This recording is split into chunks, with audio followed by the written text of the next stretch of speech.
Mga kalingap, suportahan natin ang Teacher N, isang kalingap reactor ng Kalingap Radyo Balitaan, Teacher N YouTube channel. Magandang hapon, magandang gabi, Kalingap. This is Teacher N.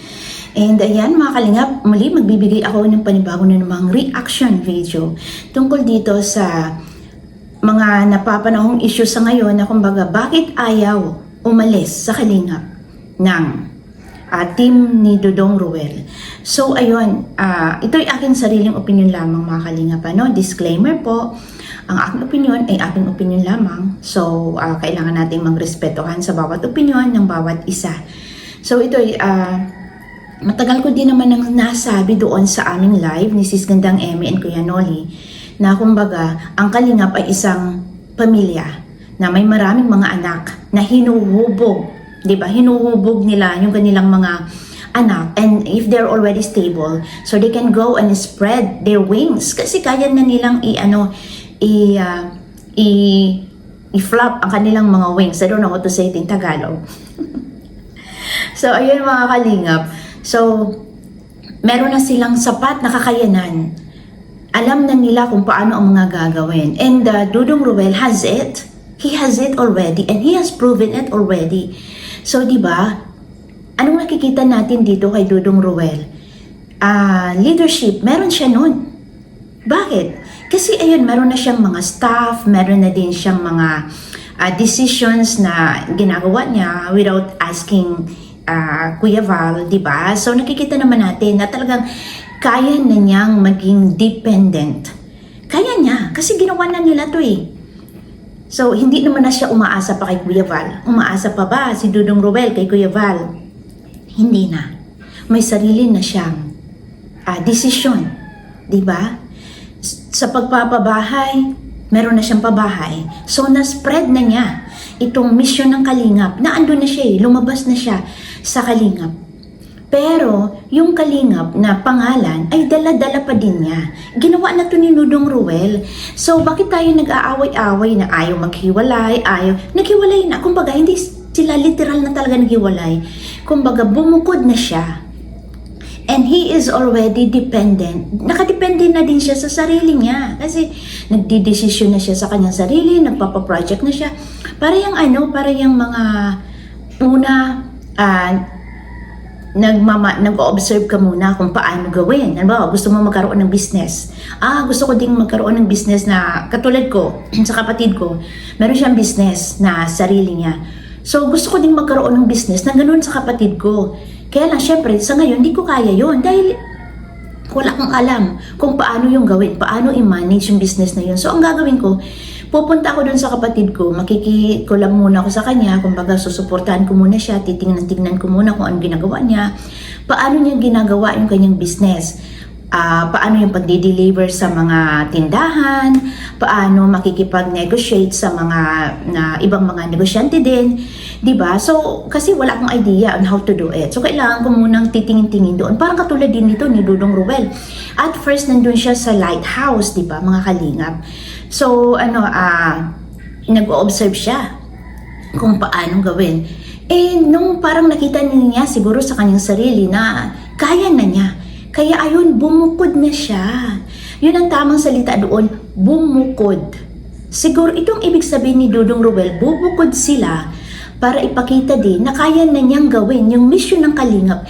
Pero ayaw niyang ihiwalay ang salitang Kalingap o ayaw niyang tanggalin ang salitang Kalingap dito sa kanila dahil dyan sila nagsimula.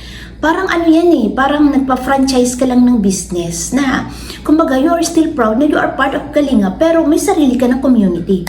Maybe that's Dudong Ruel goal. I mean, siguro yan yung ibig sabihin ni Dudong Ruel na na ayaw niyang tanggalin yung salitang Kalingap dito sa kanila. Maybe that's his point based on my opinion, based on my analyzation.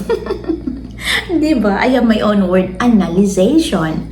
So, ayun mga Kalingap, ito ay justify ko lang din naman itong side ni Dudong Ruel. Kasi unang-una, dependent na siya. Hindi na siya nakadepende kina Kuya Val. Hindi na rin siya nakadepende sa kung sino man dito sa Kalingap, di ba? May sarili na siya eh. May sarili na siyang community. May sarili na siyang staff, may sarili na siyang mga service, may sarili na siya. Nung una, di ba, pinagamit pa sa kanila ni Kuya Val yung sasakyan kasi wala silang, kumbaga, o yan, gamitin nyo yung sasakyan na yun, naalala nyo, yung pick-up pinagamit sa kanila with Kuya Brooks. And now, ito si Kuya Brooks, may sarili na din naman na siya na, na Team Brooks. Ayun, may sarili na din na siya. Just like Dudong Ruel. So, mga nakadepende na din siya sa kanika-nila. Pero yung salitang Kalinga, parang apelyido lang yan ng pamilya. Siyempre, kahit ako, may asawa na ako, may pamilya na ako, nakadepende na din ako sa sarili ko. Hindi na ako nakadepende sa mga magulang ko. Because I can manage, di ba? Kaya ko nang i-manage yung sarili ko. Pero yung apelyido ko, hindi ko tatanggalin kasi galing yun sa aking ama. Bakit ko tatanggalin yung apelyido ko? Di pagka tinanggal ko yung apelyido ko na Romero, so ibig sabihin noon, hindi na ako anak ng aking ama. Di ba? So hindi ko tatanggalin yun. Nakakabit pa rin yun sa akin kahit saan ako magpunta. And I am proud na galing ako sa pamilyang Romero. Parang katulad din yan siguro ang ibig sabihin ni Dudong Roel na ayaw niyang tanggalin ang salitang Kalingap dahil proud siya na kahit saan siya pumunta, dala-dala niya ang salitang Kalingap. So maybe that's Roel's point. Naiintindihan ko rin. Kaya nga, parang hinihimay ko ba na hiwalay? Bakit hindi nila kayang maghiwalay? Hiwalay, kumbaga, literal na wala na nga sila. Bumukod na nga sila. Dependent na sila. Hindi na sila independent. Diba? Nagigets nyo bang ibig ko sabihin? Sana hindi ninyo ma-misinterpret. Kasi yun ganun na nga talaga ang totoong nangyayari. Nakikita naman natin na Dudong Roel can do it by himself. Kaya niya na itong gawin sa sarili niya. Kaya nga sabi ko, saludo ako kay Dudong Roel doon sa kanyang sinabi na ayaw niyang umalis sa Kalingap. Siguro hindi literal na umalis. Ang ibig niya siguro sabihin, ayaw niyang tanggalin yung salitang Kalingap dito sa kanilang komunidad. Bakit yan sa galing? Kumbaga, ito ay apelyido na dala-dala niya kahit saan siya pumunta. Nakabukod na siya eh. He spread his wings. He flapped his wings already. I don't know how to say it in Tagalog, ang flap. Ano ba yun? Sorry to say. Sorry guys, pero sa flap ang Tagalog? I'm so sorry. So kumbaga parang sabi nga, nagkaroon na siya ng sarili niyang bahay. Nagtayo na siya ng sariling bahay. May pamilya na siya. Parang anak na kumbaga, una syempre ganun. Pinaaral ka, pinakain ka. Kasi hindi mo pa kaya, maliit ka pa. Pero nung time na lumaki ka na, kaya mo na. Kumbaga, pinagtapos ka na ng magulang mo. Nasabi na namin to doon sa aming sa live namin sa Kalingap Radio Balitaan, di ba? Na ang mga anak ay kaya nang mag-stable. You can go and spread. Di ba? Sabi nga ng Panginoon, umayo kayo at magparami. Parang katulad din dito sa Kalingap. You can go and spread, di ba? So, ito siguro yung point dito ni Dudong Roel. Yung pagiging dependent, nagawa na niya. Yung pagbukod, nagawa na niya. Yung hindi pag-asa sa Kalingap, nagawa na niya. Hindi naman na siya umaasa, di ba? Pero yung connection, yung salitang Kalingap, ayaw niyang tanggalin dito sa kanilang community. Maybe siguro, he is proud na bumukod ako sa Kalingap, bumukod ako sa kina Kuya Val, pero dala-dala ko ang pangalang Kalingap.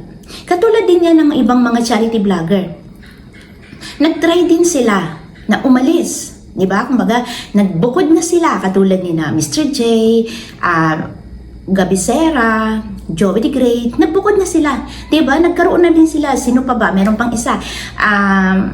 Raymond Agos, napakarami pa, mga nagbukod ng mga charity vloggers. Kumbaga sa tingin nila, ay kaya ko na to, meron na akong mga sariling, kumbaga may sarili na akong mga community, mga ganun, sponsors, supporters. So bumukod na, parang katulad din yan kay Dudong Roel. And ito na nga, successful, di ba? Successful yung pagbukod niya, di ba? Umalis na si Dudong Roel sa Lighthouse. Hindi na siya kasakasama ni na Kuya Val, ni na Kalingap Rab sa mga mission. May sarili na din siyang mission. Kaya lang siguro ang punto dito ni Dudong Roel, ayaw niyang tanggalin ang salitang Kalingap.